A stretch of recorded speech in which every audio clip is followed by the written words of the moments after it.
July 10th, 1943. The Mediterranean was a vast, cold expanse of darkness, disturbed only by the grinding anxiety of war. This was the hour before dawn, the moment the Allied forces prepared to ignite the next great conflagration, Operation Husky, the invasion of Sicily. This was a military gamble of monumental scale, the largest amphibious operation in history to date. It required a staggering mobilization of might: 160,000 Allied troops, 3,000 ships, and 4,000 aircraft. The success of the entire Mediterranean strategy, the lives of hundreds of thousands of men, rested upon the seamless execution of the first 12 hours. The force was split. The American 7th Army landed in the west. The British 8th Army, under General Bernard Montgomery, was assigned the critical eastern flank. Montgomery's priority was to capture the deep water port of Syracuse and then drive north toward Messina. Speed was paramount. Failure to move swiftly would allow German panzer divisions to solidify their defences, turning the campaign into a costly war of attrition. The logistics were unforgiving. Heavy equipment, tanks, artillery pieces, lorries, could not be continuously unloaded onto unpredictable beaches. The entire force required a deep water port capable of handling large transport ships immediately. That port was Syracuse. The fate of the invasion hinged on securing its entrance. This logistical necessity is what defined the smallest, most vital mission of the entire operation. The success of a force numbering 160,000 men relied entirely upon the actions of just 300. The target was designed to be absolute. Cape Muro di Porco, meaning Pig's Muzzle Cape, was a rocky, natural fortress, offering a commanding view and firing range over the entire southern approach to Syracuse. The Italian defences here were sophisticated and layered. The primary threat came from the four 152mm naval guns. These were heavy-caliber, long-range weapons set into solid concrete emplacements called casemates, built to withstand direct hits from naval destroyers. Their steel doors were thick, and their embrasures, the firing openings, were strategically angled to cover the approach lanes. The Italian artillery utilized a complex fire control system connected to the central communications bunker and observation posts. To disable the guns, the Special Reconnaissance Regiment would need to sever this nervous system. The intelligence briefs indicated the Italian garrison was composed of a mix of coastal defense artillerymen and regular infantry, totaling nearly 800 men across the wider defense sector. The odds were starkly unfavorable. The man chosen for this impossible mission was Major Robert Blair "Paddy" Mayne. Mayne was a figure of profound contradictions. He was a graduate in law but also a former international rugby player, possessing immense physical strength and relentless focus. This unusual combination of intellect and aggression made him the ideal commander for the task. He moulded the new Special Raiding Squadron, 300 men trained not just for reconnaissance, but for decisive assault. The Cape Muro di Porco raid would be the ultimate test of Mayne's raw courage and strategic mind. The men of the SRS were an elite evolution of the Desert Raiders. Mayne utilized his authority to enforce his singular military philosophy. His doctrine was utterly simple: speed over stealth. The goal was to achieve shock and confusion on such a scale that the enemy could not rally, recover, or radio for help. The SRS was trained to treat the loss of surprise not as a disaster, but as a cue for maximum, immediate violence. The training was grueling and highly specialized. These veterans had to master amphibious warfare, rehearsing landings from landing craft assault onto steep, rocky terrain in total darkness. The 300-men unit was divided into small, autonomous strike teams, each with a specific objective. Their watches were synchronized to the second. The attack plan was a brutal equation: immediate violence equals decisive success. The landing was executed at 2:45 a.m., July 10th. The SRS scrambled ashore in near silence. They were within striking distance of the main gun batteries, but even the sharpest spear can be blunted by a single flaw, and the destiny of the entire invasion hung on the next few seconds. In that critical, tense darkness, the silence was brutally obliterated. A soldier maneuvering through the perimeter defenses snagged a wire. The wire snapped, the flare ignited. The surprise was instantly sacrificed. Maine's response was immediate. He roared the attack command, his voice cutting through the sudden flare light. Go, go, go! The decision to choose overwhelming aggression saved the mission. The men surged forward. The headland erupted. The Italian defense unleashed a frantic volley of machine gun fire. The air was thick with the sharp snap of tracer rounds and the heavy, acrid smell of cordite. Private Jones, heart pounding, gripped his Bren gun tighter. He saw Sergeant McIntyre fall, hit by a burst from a bunker embrasure. Jones shifted his aim, laying down a sustained burst of fire to cover McIntyre's extraction. The immediate personal violence of the battle was horrifying, but Maine's roar, a sound that seemed closer to a primal challenge than a human voice, kept the line charging forward. From the Italian bunkers, the charging shadows seemed like demons from the night, moving with unnatural speed. The SRS focused their fire, suppressing the machine gun nests that ringed the perimeter. The ultimate objective was the total permanent destruction of the 4 152mm guns. This required a surgical plan against high-grade military hardware. The demolition teams relied on two tools, the satchel charge and the gammon bomb. The satchel charges were meticulously placed against the gun's most critical components, the breech block assembly and the heavy trunnions that support the barrel. The charge needed to be precisely wired to ensure the blast fractured the hardened steel, rendering the gun permanently incapable of elevation or firing. The most effective weapon was the gammon bomb. This was a highly flexible bag filled with up to 4 pounds of plastic explosive. The Commandos slapped these onto the vulnerable, delicate components of the system, the sighting apparatus and the hydraulic recoil cylinders. The gammon bomb, unlike traditional stick grenades, allowed for customizable explosive yields, and its plastic casing conformed perfectly to the gun's structural vulnerabilities, ensuring maximum energy transfer directly into the mechanism's core. The resulting shockwave shattered the finely calibrated steel, guaranteeing the weapon was rendered inert. Maine personally supervised the destruction of the final battery, leaving nothing to chance. The resulting series of sharp, bone-rattling internal detonations turned high-grade naval hardware into useless scrap. The guns fell silent, but Maine's eyes turned to a greater horizon, the glittering prize of Syracuse. With the guns destroyed, Maine immediately operationalized the victory. He recognized the profound psychological devastation inflicted on the remaining Italian garrisons and pressed the attack, ignoring the conventional wisdom to consolidate. The SRS column bypassed strong points and drove hard for the harbour. This was a direct example of turning a tactical success into a strategic breakthrough. By 11:30 a.m. that morning, only hours after the landing, the Special Raiding Squadron was fighting its way into the crucial harbour district of Syracuse. Their swift, unexpected presence achieved two critical consequences. First, they prevented the Italian forces from carrying out their prepared demolition plan, securing the docks, jetties and warehouses largely intact. Second, the capture of a deep-water port within hours of the invasion meant Montgomery's 8th Army could immediately unload tanks and supplies directly onto a functioning quay. The audacity of Maine had secured the entire logistical foundation of the Sicilian campaign.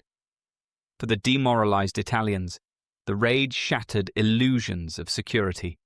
The sheer brutality of the initial assault was confirmed by the Italian losses at the Cape, estimated at between 50 and 60 soldiers killed or seriously wounded, leading to the immediate surrender of approximately 450 Italian soldiers who were captured in the Syracuse area.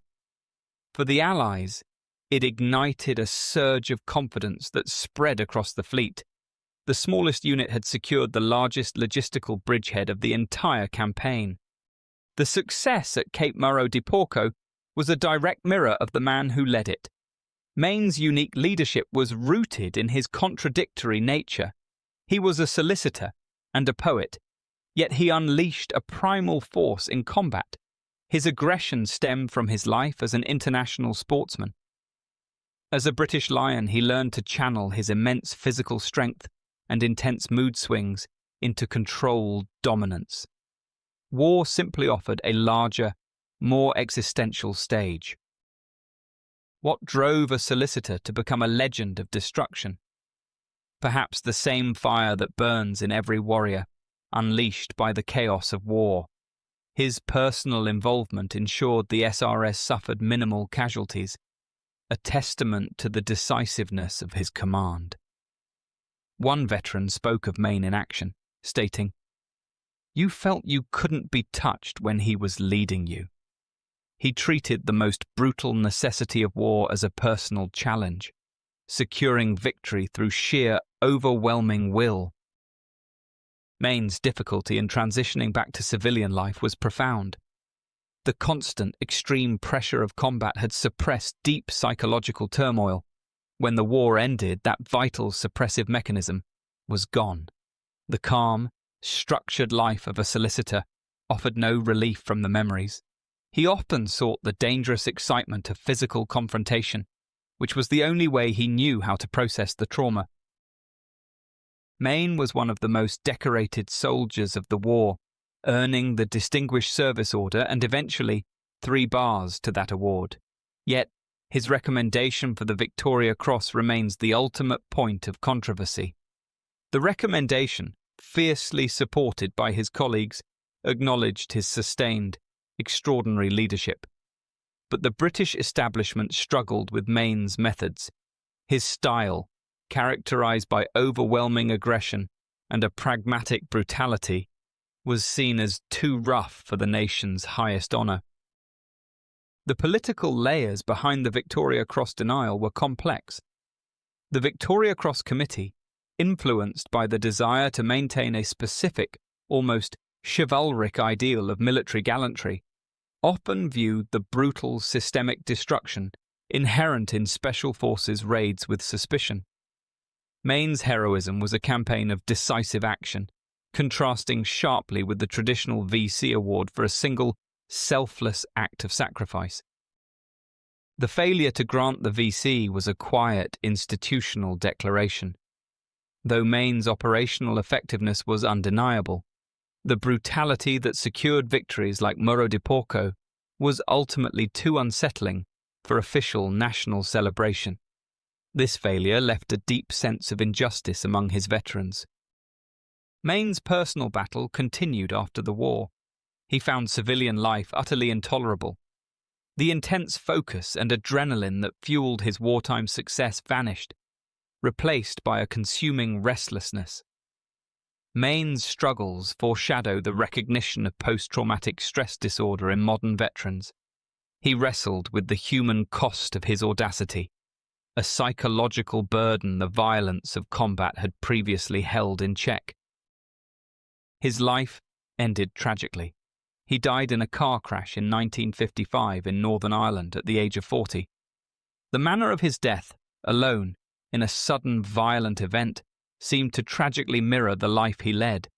But the raid on Cape Muro di Porco remains a foundational moment for modern Special Forces doctrine.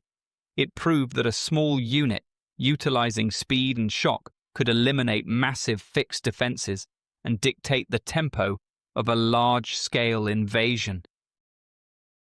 This doctrine, the deep strike and seizure of vital assets, became the template for forces across the globe. The ghost of Paddy Mayne and the shadow of his 300 men continue to inform the ethos of every Special Forces soldier today. They secured not just a crucial port in Sicily, but a permanent, brutal lesson in warfare. In today's era of remote warfare and sanitized conflict, does Maine's raw audacity and personal risk still echo? Or have we lost the visceral human element he represented? That question remains central to understanding the true cost of war. The setting was the scorched earth of Tunisia, July 1943. North Africa, finally secured, had become the launch pad for the next great thrust, Operation Husky, the Allied invasion of Sicily. For the men of the 1st Air Landing Brigade of the 1st Airborne Division, their mission was a high-risk precision strike that would determine the pace of the entire campaign. These were the glider troops. They represented the cutting edge of military thought, a tactical refinement born from the painful lessons of early airborne experimentation. Unlike paratroopers, who jumped into the dark relying on decentralized deployment and often scattering across vast drop zones, glider-borne forces were essential for concentration. They were designed for a concentrated, silent landing with the capability of delivering heavier support weapons, like jeeps and anti-tank guns, directly onto the objective. This immediate combat power and relative cohesion was deemed crucial for a precise target like the bridge. Their objective was singular, vital, and non-negotiable: the Ponte Grande Bridge near Syracuse. This ancient stone arch crossing the river Anapo was more than just a crossing. It was the sole viable coastal road bridge for miles, a strategic bottleneck that commanded all vehicular access into Syracuse from the south. If the bridge was blown, the vast seaborne forces of the British 8th Army would stall for days, consuming precious time and giving Axis defenders the opportunity to organize and launch coordinated counterthrusts. Their commander, Brigadier Philip Hicks, instilled a relentless focus. The training camps in the desert had been a blur of dry dust and grueling drills, punctuated by the rhythmic snapping of their new gliders, the massive British Horsers and the smaller American Wacos. The soldiers of the 2nd Battalion, South Staffordshire Regiment, were the absolute tip of this spear. They studied the maps, memorizing every contour of the coast, understanding that their success relied on perfect coordination and, crucially, favourable weather. The atmosphere was a complex, charged mixture of professional pride and a deep, unsettling apprehension. The seasoned men often sought refuge in the quiet ritual of cleaning their weapons, the oily smell of steel and rifle solvent a temporary comfort against the mounting psychological pressure. They knew that the cost of failure would be paid in blood. On the evening of July 9th, 144 gliders were packed. Every man carried the weight of the mission. They exchanged final words, a bleak, shared ritual of dark humour, and climbed into the unpowered wooden shells, tethered by thick tow ropes to their tug aircraft. The engines began to roar, the noise a deep physical vibration that resonated through the floorboards. At 6 p.m. they took off, heading out over the Mediterranean. They were flying into the dark, pioneers of a desperate gamble, unaware that the true enemy awaiting them was not the Italian garrison, but the unforgiving sea. The journey should have been a model of controlled insertion. It became a protracted disaster that tested the absolute limits of human endurance and exposed the terrifying vulnerability of the entire system. The immediate culprit was the weather. A severe unseasonal sirocco wind, a gale of unrelenting force, lashed the sea and battered the aircraft. Flying at dangerously low altitude to evade Axis radar, the tow planes struggled against the relentless headwind. The massive box-like gliders were tossed about like corks. Inside, the soldiers were violently airsick, their fear compounded by the physical agony of the turbulence. The smell of unspent diesel and vomit mingled in the confined dark space, a prelude to the terror to come. Then came the second, equally deadly enemy: confusion and panic among the pilots. Many tug crews lacked experience, and when the Italian anti-aircraft fire, The sharp, bright flash of tracer fire spearing the night sky began to erupt from the Sicilian coast. The pilots took frantic, evasive action. Gliders were violently detached, their tow ropes snapping like taut string. Pilots, mistaking bursts of flak for the coast, or simply panicking, released their gliders miles out to sea, over dark, deep water. The result was a tragedy of unparalleled scale. 69 gliders crashed into the churning Mediterranean. The majority of the casualties occurred miles out to sea, their occupants sinking with their equipment. The final figures were heartbreaking. Between 300 and 326 men were immediately presumed drowned, lost without ever reaching the island. The desperate cries of the men, muffled by the wind and the waves, were a terrifying, unheard symphony of death. It was a disaster so vast that, by the time the first glider touched down, the mission was already doomed on paper. The required strength, the 6-pounders, the jeeps, the hundreds of fighting men, was gone. When all the numbers were tallied, including those killed, wounded, or captured later, the 1st Air Landing Brigade had suffered over 600 total casualties in Operation Ladbroke. The men who survived the flight emerged onto the Sicilian shore soaked and bruised, confronting the terrifying scale of the loss. The operational failure had been total. Yet, amid the wreckage, a dramatic contrast emerged. From this absolute tragedy, a slim, desperate hope was born. The mission, already failed in its execution, would now be salvaged by the pure, terrifying grit of the few, fragmented groups who had defied the sea. They were scattered, isolated, and alone, but they were breathing, and the objective was near. Amidst the chaos and widespread destruction, a single glider, against all probability, hit its mark. It carried the platoon of Lieutenant Louis Withers of the 2nd Battalion, South Staffordshire Regiment. Their hawser shuddered violently as it scraped over trees, finally crash-landing in the scrubland near the Ponte Grande.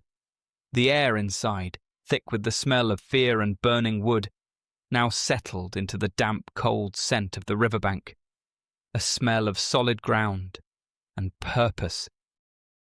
Withers, a man now bearing the overwhelming pressure of command, quickly processed the disaster and recognized his unique position. His small platoon was the sole coherent force available. Every other group was scattered or destroyed. The realization that the fate of the entire invasion sector rested on his 30 men was a staggering weight of responsibility. He had no time for hesitation. The mission required immediate, flawless execution. The enemy objective was simple: blow the bridge. The British objective was simpler: stop them. The bridge was defended by the Italian 120th Coastal Infantry Regiment. These were not professional shock troops, but coastal battalions, lightly equipped Italian defensive units, often comprising older reservists or local conscripts, whose primary job was manning fixed pillboxes and coastal artillery, not sustaining a prolonged infantry defence. Withers knew he had to neutralise them with speed and surprise before they could execute the demolition. In a dramatic, high-stakes leadership moment, he decided to divide his already tiny force. This was a profound gamble. Splitting 30 men into 2 groups invited mutual destruction, but it was the only way to achieve the critical simultaneity required to overwhelm the garrison. He ordered the main group to engage the garrison from the south, drawing fire and attention. Withers, with 5 other men, the absolute minimum required for the task, executed a daring flank maneuver. They plunged into the canal Mamayabaca, the cold, dark water shocking their systems, and swam to the opposite bank. The moment was thick with danger. The sound of their quiet, desperate breathing was the only noise louder than the distant sea, and any slip on the mud bank could alert the Italian sentries.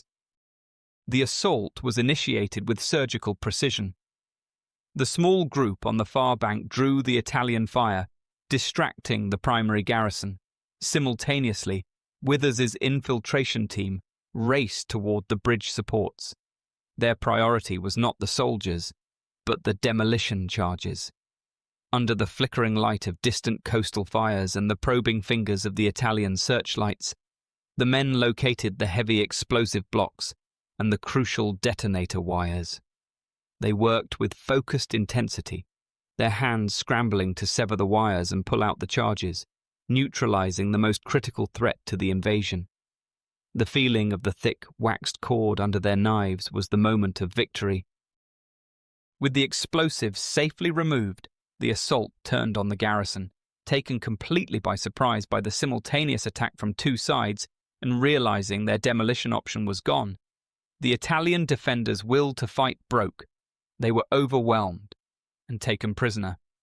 In a stunning demonstration of initiative and resolve, Lieutenant Withers' platoon captured the Ponte Grande Bridge completely intact, suffering 0 casualties in the initial pivotal assault.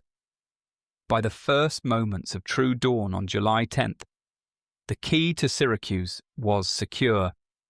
But the victory was only temporary. The true ordeal, the crucible of defense, had begun. As the sun crept above the horizon, painting the sky with the violent colours of the burgeoning invasion, the British force began to consolidate.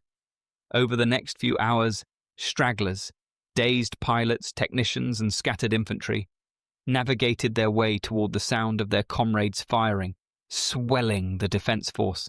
By 8:30, the entire organised unit holding the bridge numbered just 89 men.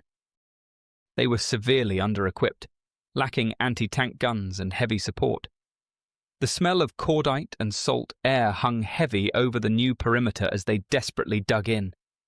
The promised relief from the seaborne troops, expected around 10 a.m., was nowhere in sight.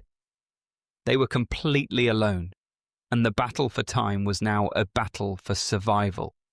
The Italian command, receiving frantic reports that the critical bridge was in enemy hands, reacted violently. The British defenders were soon pinned down by a relentless and highly effective counterattack. They deployed seasoned elements of the formidable 54th Napoli Infantry Division alongside the remnants of the coastal units. The defence became a study in attrition. Italian artillery and mortars immediately bracketed the bridge, the thud of mortars echoing off the riverbanks and shaking the very earth.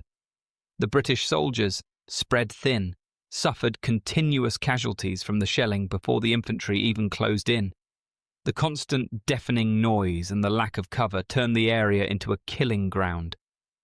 On-land casualties among the defenders were high. Records indicate that approximately 14 men were killed and 37 were wounded during the initial hours of the defence. Every casualty meant a wider gap in the thin, fragile line. The counterattacks were wave after wave, demanding every ounce of physical and psychological resilience. The British, low on water and completely isolated, used every piece of cover, every fold in the ground to maximize their limited firepower. The fighting was often so close that the men could hear the commands of the Italian officers and the scraping of their boots in the dirt. The pressure mounted until, in a bizarre and desperate act, an Italian unit mounted a cavalry charge. The spectacle of horsemen galloping against modern machine gun fire highlighted the savage, anachronistic nature of the fighting. The British held, repelling the charge, but the exhaustion was profound. The hours stretched past noon. Lieutenant Withers and his remaining leaders fought with a terrible clarity, knowing that every minute they survived was a strategic victory for the entire invasion, but time was running out. The hours between noon and mid-afternoon were defined by pure, raw endurance. The defenders, their uniforms soaked in sweat and blood, operated on fumes. They had fulfilled the operational requirement of seizing the bridge, but now they were locked in a personal battle for survival, their fire superiority long gone. The Italian forces, sensing the defenders' exhaustion, launched their final overwhelming push. The intensity was unbearable. The remnants of the British force were pinned down, unable to move, unable to reply to the constant shelling. Their position was no longer tenable. Around 3:30 p.m., Lieutenant Withers looked upon the devastating toll. The initial force of 89 was now tragically reduced to just 18 unwounded active fighters. He looked at the faces of his men, grim, blood-spattered, their eyes burning with a desperate, exhausted defiance. He weighed the raw military calculus. They had no ammunition left. To continue was merely to die, not to fight. He had a duty not only to the mission, but to the lives he commanded. The decision was an agonizing one, a betrayal of everything they had fought for that day, but a necessity to preserve life. With the heaviest burden of leadership, Withers gave the heartbreaking order to cease fire. The 18 fighters of the 2nd Battalion, South Staffordshire Regiment, surrendered. There was a moment of profound, defeated silence as the guns fell quiet, a silence so sudden and total that it felt heavier than the battle's roar. The men were disarmed and marched away, their movements slow, agonizingly final. They were defeated. The bridge was lost. It was a slow, crushing emotional drop, the physical relief of the cessation of fire immediately replaced by the cold, deep shame of failure. They had done the impossible for 12 hours, only to fall short at the last. Yet, this moment of profound despair was precisely the end of their mission. Their delay had worked. As Withers and his men were being marched away into temporary captivity, a new sound began to rumble over the horizon, displacing the sudden silence. The distant, powerful, unmistakable roar of British armour. The leading elements of the British 5th Infantry Division were finally driving toward the coast. The timing was immaculate. Less than 2 hours after Withers's surrender, the vanguard of the seaborne force, the 17th Infantry Brigade, hit the Ponte Grande. The Italian garrison, exhausted from the long day's battle and demoralized by the sight of fresh, heavy forces, collapsed almost immediately. The bridge was retaken, and in the ensuing chaos the captured glider men were freed, their long, harrowing ordeal complete. By nightfall on July 10th, the invasion was secured. The tanks of the British 8th Army were streaming across the Ponte Grande, ensuring the swift capture of Syracuse. The action at the bridge remains an enduring study in military necessity and human courage. The operational disaster of the initial landing, with its over 600 total casualties and the tragic loss of approximately 300 to 326 men drowned in the sea, was a profound, expensive failure in planning. But the strategic victory was undeniable. It was the isolated tenacity of a small band of soldiers, led by a clear-sighted officer, that saved the invasion. The courage of Lieutenant Withers and his men, from the zero-casualty seizure of the bridge to the defence by the final 18 fighters, broke the Italian timetable. Their stubborn refusal to yield forced the enemy to commit crucial forces and time, allowing the seaborne troops to gain their foothold.